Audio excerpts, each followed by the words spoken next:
Halo semuanya, jadi di episode kali ini saya akan menjelaskan mengenai informasi apa sih yang ada di dalam brosur obat.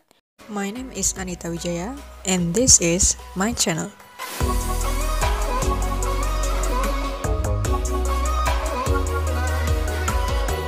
Jadi ketika teman-teman misalnya beli obat, golongan bebas terbatas atau misalnya golongan keras, itu pasti dilengkapi dengan brosur. Kalau misalnya belinya satu pak, kalau belinya eceran, stripan mungkin nggak dikasih sama brosurnya. Nah, kira-kira saya pengen tahu nih, teman-teman boleh tulis di kolom komentar ya. Kalian itu pasti baca brosur apa enggak sih ketika sebelum minum obat? Tulis di kolom komen ya. Oke, jadi di sini saya coba mau jelasin info-info penting apa sih yang sekiranya terdapat di brosur obat.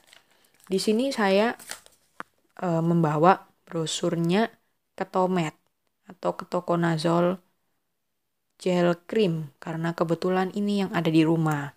Jadi ini adalah obat golongan biru atau golongan bebas terbatas. Di dalam dusnya ada brosurnya. Nah, di brosurnya yang pertama dijelaskan tentang komposisi. Komposisi di sini tulisnya satu gel cream mengandung bla bla bla. Komposisi ini menjelaskan kandungan dari obat itu. Ini sama kayak komposisi di kemasannya makanan. Jadi menjelaskan obat itu kandungannya apa aja sih yang di dalam itu. Fungsinya untuk apa? Fungsinya kalau misalnya ini obat brand, bukan nama generik, pasti kan kita nggak tahu ini isinya apa. Namanya misalnya beda sama nama beda jauh sama nama generiknya. Misalnya Voltaren. Voltaren isinya loh diclofenac. Nah, komposisi ini fungsinya di sana untuk memberikan info kepada masyarakat isinya itu apa sih. Dan dari komposisi ini kita manfaat yang bisa kita dapat.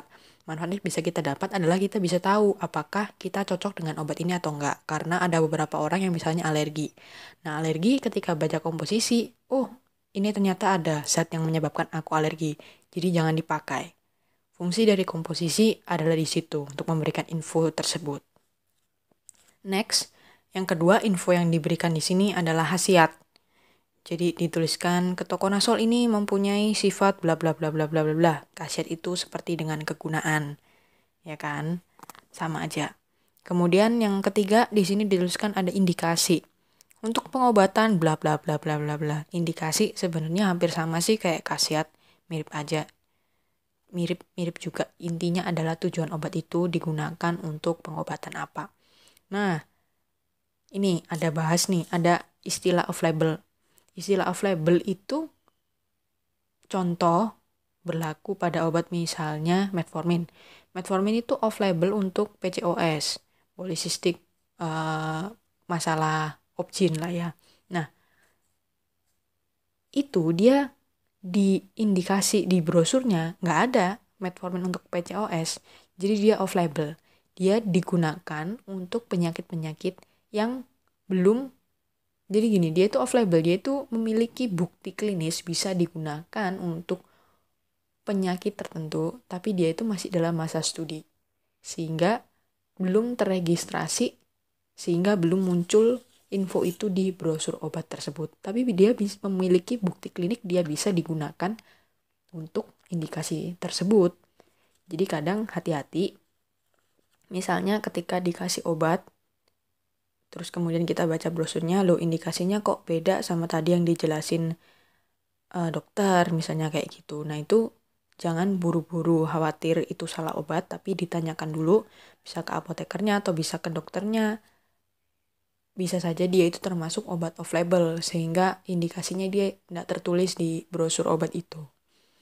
Itu. Next, di sini ada info tentang kontraindikasi. Kontraindikasi menggambarkan bahwa obat itu tidak boleh digunakan untuk populasi tertentu. Di sini ditulis kontraindikasi ibu hamil dan anak usia di bawah 2 tahun.